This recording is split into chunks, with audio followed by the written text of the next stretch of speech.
నమస్తే welcome to our channel. YCP అధినేత YS Jaganmohan Reddy పులివెందులలో పర్యటిస్తున్న సంగతి తెలిసిందే. మరి ఈ నేపథ్యంలోనే నల్లపురెడ్డిపల్లెలో ఆయన రోడ్ షో నిర్వహించారు.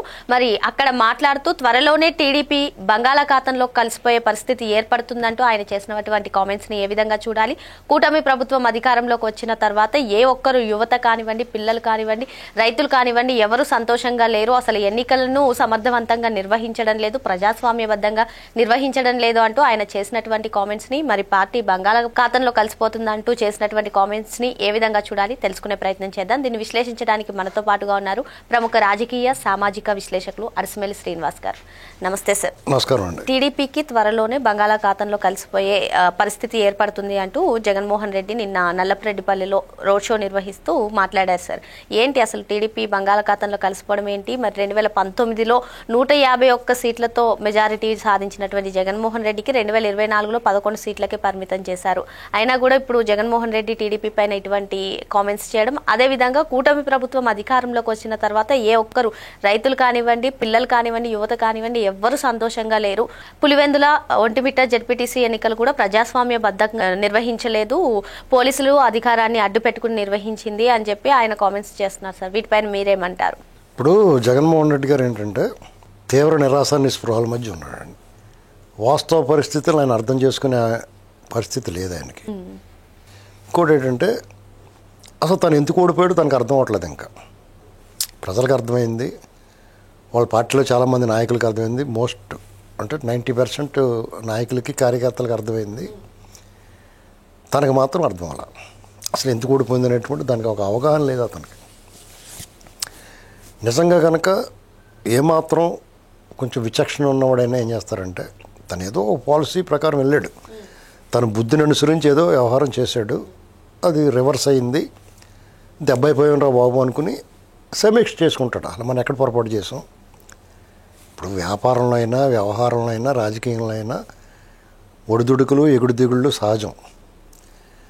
అటువంటి జరిగినప్పుడు మంచి చెడు రెండు కూడా బేరీజ్ వేసుకుని ఏం జరిగింది, మనం పొరపాటు ఏం చేసాం, విజయం వచ్చినా అపజయం వచ్చినా సరే విజయం వస్తే ఎలా వచ్చిందని సమీక్ష చేసుకోవాలి, ఓడిపోతే కూడా అంతకు మించి ఎక్కువ సమీక్ష చేసుకోవాలి.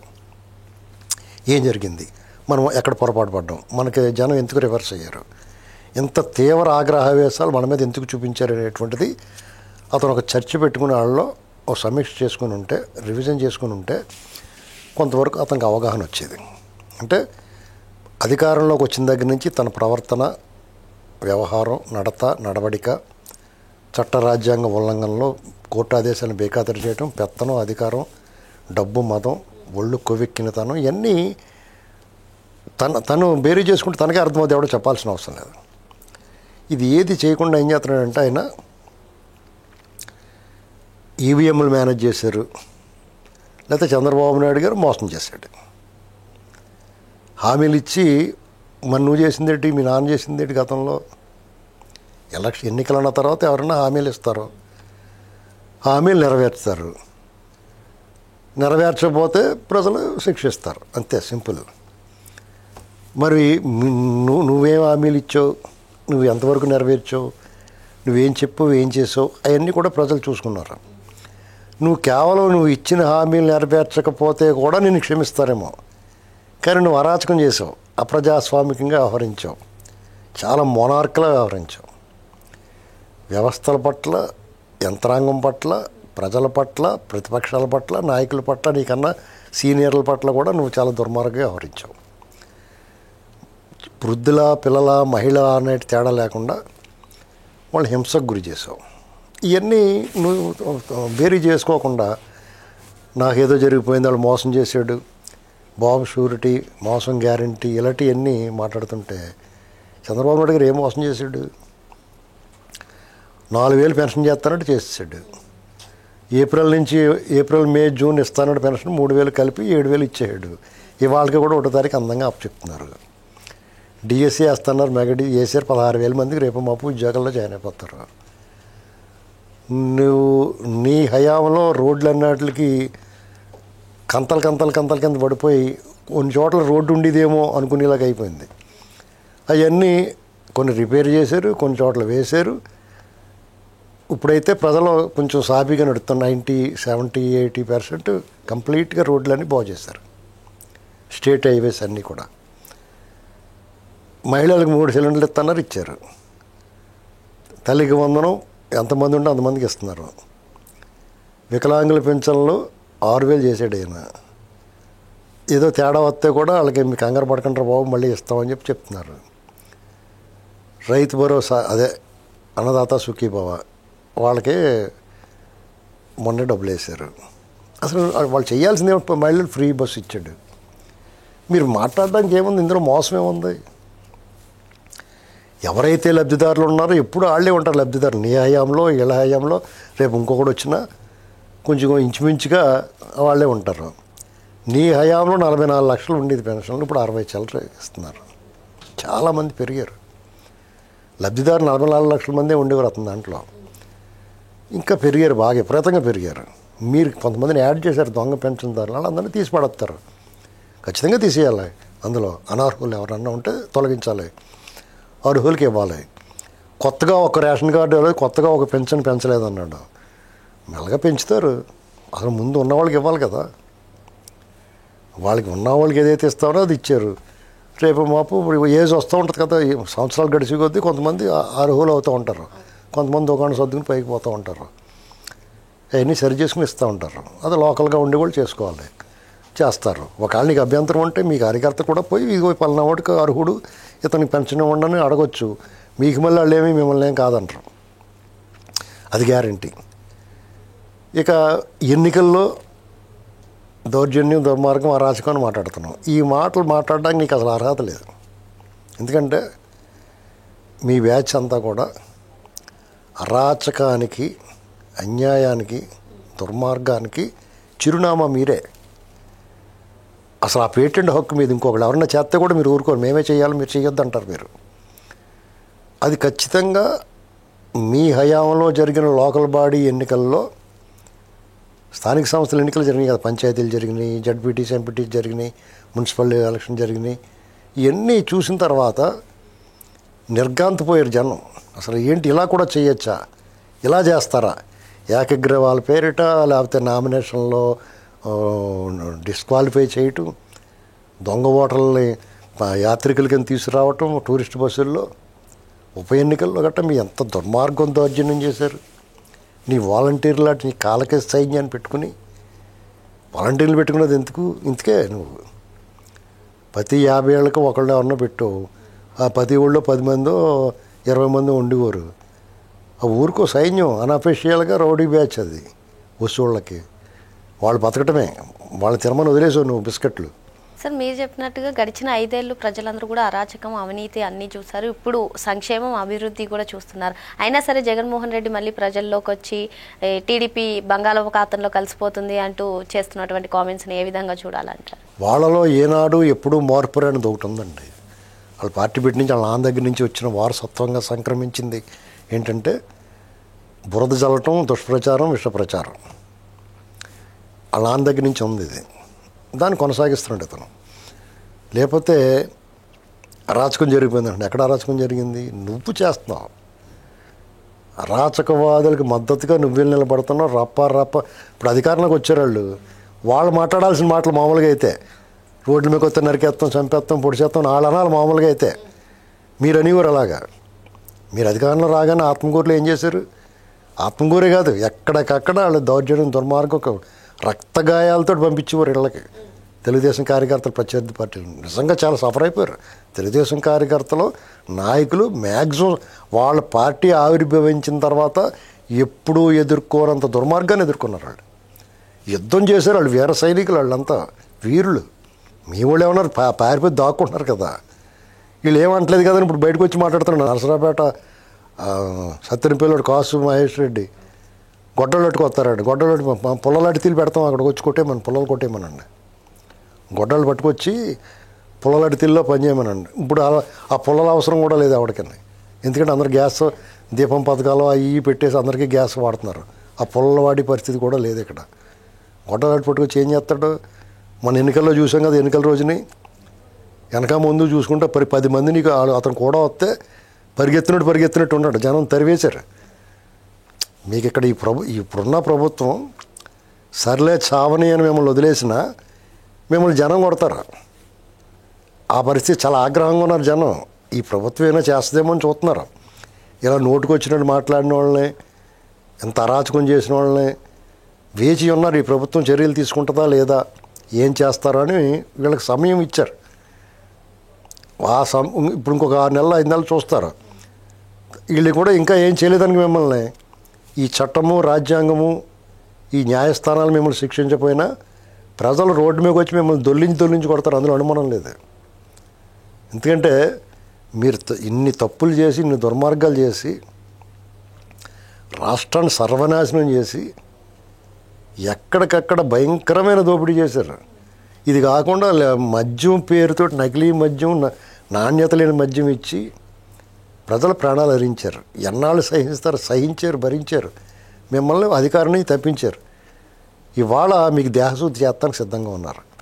రోజా ఆవిడంటే సిగ్గు లేకుండానే ఋషికొండ మీద ప్యాలెస్ అంటే అద్భుతం, ప్రపంచం ఆశ్చర్యపోయేలా కట్టారంట. పెచ్చులు ఊడిపోతున్నాయి చూసావా? మేకప్ వేసుకోకపోతే మీ ముఖం ఎలా కూడా అలాగే అయిపోయింది. అక్కడ దారుణంగా పెచ్చులు ఊడిపోయినాయండి. మీరు అలాంటి విషయాలు నోరు మూసుకుండాలి, ఎక్కువ మాట్లాడకూడదు. విమర్శ చేయాలి. ప్రతిపక్షంగా మీరు విమర్శ చేయాలి. ఇంకో ధాన్యం రైతులు సరిగ్గా డబ్బులు పడతలేదు, లేకపోతే వాళ్ళు సరిగ్గా కొనట్లేదు, రేటు లేదు, ఉల్లిపాయల రేటు లేదు అన్నారు. అలాంటి అడగొచ్చు, తప్పలేదు. అంతేగాని ఉల్లిపాయల రేట్లు ఉంటే బాగుండాలి కానీ హెరిటేజ్లో ఎంత అంటే పనికిమాలిన అవివేకమైన ప్రశ్నలు వేస్తున్నాడు అతను. హెరిటేజ్లో 10 ఏళ్ళు అయింది. వాళ్ళు రిటైల్ మార్కెట్, రిటైల్ స్టోర్స్ వాళ్ళు ఆపేసి వేరే ఫ్యూచర్ గ్రూప్ తీసేసుకుంది. వాళ్ళకి అప్పచెప్పేశారు అది. వీళ్ళు పాలు ఉత్పత్తులు మాత్రం అమ్ముతున్నారు. మినిమం కనీసం అవగాహన లేకుండా, వివేకం లేకుండా, ఏం మాట్లాడుతున్నట్టు తెలియకుండా మాట్లాడేవాడికి విలువ ఇచ్చి దాని మీద మనం ఎంతసేపు కంఠశోష, తల పోటిది ఏదో ఏ ముసుపాకు మాట్లాడుతున్నాం అన్నమాట మనం అంతా. ఎందుకంటే అతను వెళ్ళి జలహారతి, ఆ ముఖానికి జలహారతి ఇచ్చి కళ ఉందా? అక్కడ కుప్పంలో సెట్టింగ్ వేసాడు. ఆ నాన్న నయం కొంచెం చేసినా చేయకపోయినా కొంత ఏదో ప్రారంభించి ఆ కాంట్రాక్టర్లు మొబిలైజేషన్ అడ్వాన్స్లన్నా దొబ్బెట్టాడు. ఇది అతను కాలంలో తవ్వించాడు. ఇది ఆ పని లేదు. ఇతను పుట్టినే కూర్చున్నాడు, ఇంట్లో కూర్చున్నాడు, బయటకు రాకుండానే. అసలు ఎప్పుడు డబ్బులు లెక్కట్టుకుండా ఉన్నాడు అనుకుంటున్నానండి అతను. వేరే పని ఏమీ చేయలే. బటన్ నొక్కడానికి వచ్చేవాడు, సగం నొక్కేవాడు, సగం నొక్కకుండా ఆ పవన్ కళ్యాణ్ కానీ చంద్రబాబు గారిని తిట్టేసిపోయేవాడు. ఇవాళ బంగాళాఖాతంలో కలిసిపోద్దా? బంగాళాఖాతంలో కలిపి మగాడు మొనగాడు తెలుగుదేశం పార్టీని నా లెక్క ప్రకారం ఇప్పటివరకు రాడు. ఎందుకంటే ఈ దేశంలో ఒక ప్రాంతీయ పార్టీ ఈ రకంగా ఇన్ని సవాళ్ళను ఎదుర్కొని, ఇన్ని సంక్షోభాలను ఎదుర్కొని, ఇన్ని ఒడిదుడుకులు, ఇన్ని పరాజయాలను ఎదుర్కొని కూడా నిలబడిందంటే, నీలాంటి అరాచకవాది గవర్నమెంట్లో కూడా ఆ పార్టీ నిలబడిందంటే నువ్వు పరాకాష్ట. అరాచకానికి, పార్టీని లేకుండా చేసేయటానికి నువ్వు చేసిన ప్రయత్నం అనేటువంటిది పిక్స్. ఇంక అంతకన్నా దుర్మార్గం ఎవడో చేయలేడు. అయినా సరే ఆ పార్టీ అలా నిలబడి ఉందంటే ఆ పార్టీని జెండాల దారంపో కూడా కదపలేడు అవడం. జెండాని ఈ జెండా లేకుండా చేస్తానన్నాడు. ఇవాళ కూటమిలో చేరాడు వచ్చి ఒంగోలు నుంచి బాలినేని శ్రీనివాసరెడ్డి. ఏంటండి ఇది గుర్తుపెట్టుకోవాలి జగన్మోహన్ రెడ్డి. ఎందుకంటే వాళ్ళ నాన్న వాళ్ళు కాలేదు, ఇందిరా గాంధీ గారి వాళ్ళు కాలేదు, ఉక్కు మహిళ దేశంలో. ఇవాళ ఈ కేంద్రంలో 3వసారి ప్రధానమంత్రి, అత్యంత బలవంతులైన ప్రధానమంత్రి, హోమ్ మినిస్టర్ అమిత్ షా వాళ్ళ వాళ్ళు కూడా కాలేదు. వాళ్ళు కూడా మీతో కలిసిపోతామని కలిసిపోయారు. ఇది గుర్తుపెట్టుకోవాలి. నేను తెలుగుదేశం పార్టీని ఏదో గొప్ప అని చెప్పట్లేదు. ఆ బలాన్ని, ఆ పార్టీకి ఉన్న ఆ లైన్ స్ట్రెంగ్త్ అలాంటిది. ఆ పార్టీకి ఉన్న క్యాడర్ అలాంటి వాళ్ళు నిస్వార్థంగా ఆ పార్టీ కోసం పనిచేసి చక్క యుద్ధం చేసి మళ్ళీ ఆయుధాలన్నీ పక్కన పెట్టి వెళ్ళి ఆల్పనాడు చేసుకుంటారు. యుద్ధం వచ్చినప్పుడు మళ్ళీ యుద్ధం వస్తూ వస్తారు. మీ పార్టీ బ్యాచ్ లాగా పాసలు తీసుకుని ప్రతిపక్షంలో ఉన్న నీ ముఖం చూడటానికి కానీ పాసలు తీసుకుని వచ్చేంత పిచ్చోళ్ళు కాదు వాళ్ళు. వాళ్ళు వివేకంగా ఆలోచిస్తారు. రాష్ట్ర శ్రేయస్సు కోరతారు వాళ్ళు. రాష్ట్రం బాగుండాలి కాబట్టి ఈ పార్టీ ఎవరి చేతుల్లో ఉండాలో నిర్ణయించగలిగిన ఆ కార్యకర్తలు, ఆ పార్టీ కార్యకర్తలు.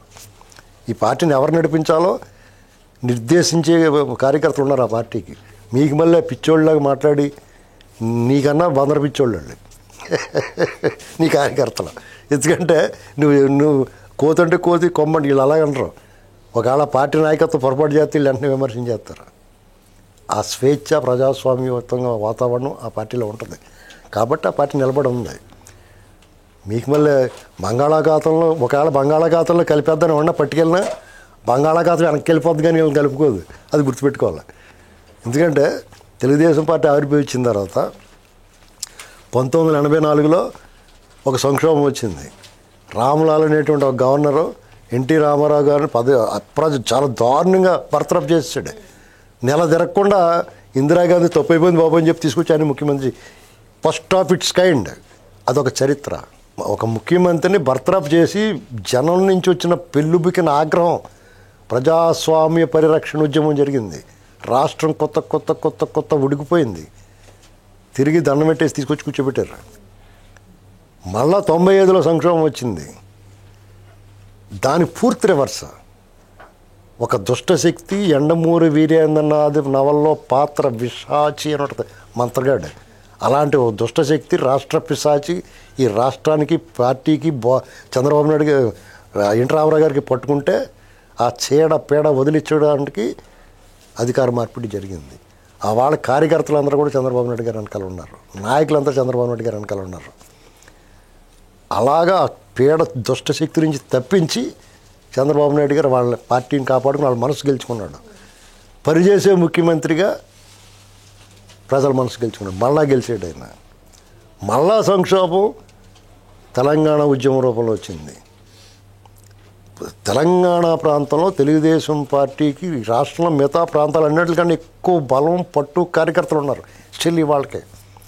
అలాంటి చోట రోడ్డు మీద తిరగనివ్వకుండా రాళ్ళు ఇచ్చి కొట్టేసిన, ఉద్దేశపూర్వకంగా ప్రేరేపితంగా దాడులు చేసిన ఆ పార్టీ నిలబడి ఉండి విభజన జరిగిన తర్వాత ఉద్యమ సమయంలో ఉద్రిక్తల సమయంలో కూడా గణనీయమైన ఓట్లు సీట్లు గెలుచుకుంది. మళ్ళా జగన్మోహన్ రెడ్డి రూపంలో